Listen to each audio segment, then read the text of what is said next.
Hello, Timmy Nafso here, Executive Vice President and co-founder of FortisPay. We're talking about Google Travel, including Google Flights and now introduced Google Hotels. So what does this mean for hotel owners and what does this mean for guests?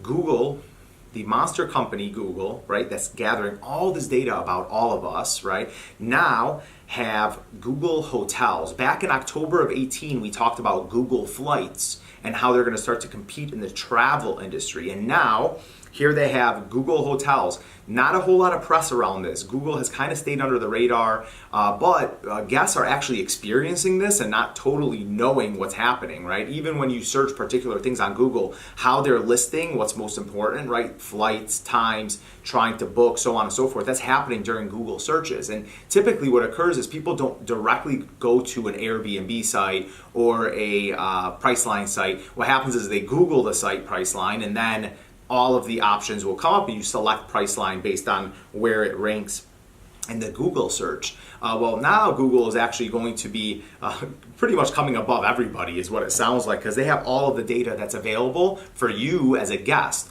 What hotel owners need to know about this is pay close attention to Google, pay close attention to Google reviews and Google ratings. Pay close attention to how your property searches. So if you're going to search your property, what do the pictures look like? What do the reviews look like? Remember, we now live in an environment where people don't really care. The general guest, they do not care that you proclaim you are the best as a hotel owner. They want to see what their peers think about your property, right? They're looking at reviews and they're finding out how the guest experience really is, because of course everybody will self-proclaim their hotel is the best, but it is those reviews of other guests that determine where they're going to stay.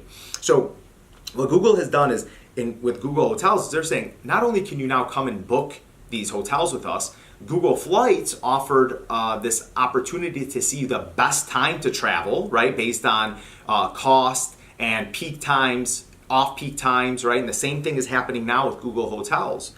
In addition to that, you're going to see reviews come into play, pictures of your pool, pictures of your tennis court, whatever it is that they may have. And then they're going to talk about how maps can be integrated into that, right? Where we see this possibly going is also integrating YouTube. Say, hey, you were searching, tennis courts. So now, would you like a hotel with a tennis court, right? Although this sounds very scary for a lot of people, how do they know so much about us? Well, the idea is to really cater and provide this concierge-like experience where they do know you, right? They know what you like, right? You bought a kayak. Do you want a hotel that has a kayak type experience or a place that you can go kayak? And we're going to go ahead and help bring up reservations for you. Are you a golfer, right? And we see that you purchased golf clubs or golf balls. So, would you like to book a golf reservation or a tee time somewhere? So this is going to become very interesting.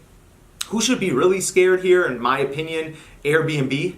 That's a very scary thing for them. Priceline.com, Orbit, all these different hotel booking sites, the travel agency sites, just start to get very fearful of what Google offers, because they themselves rely on Google to drive business to their site. And now Google, the very company that offered this to them, is in their space. Fighting for that business, essentially. So please comment below and subscribe if this was valuable. Thanks for listening.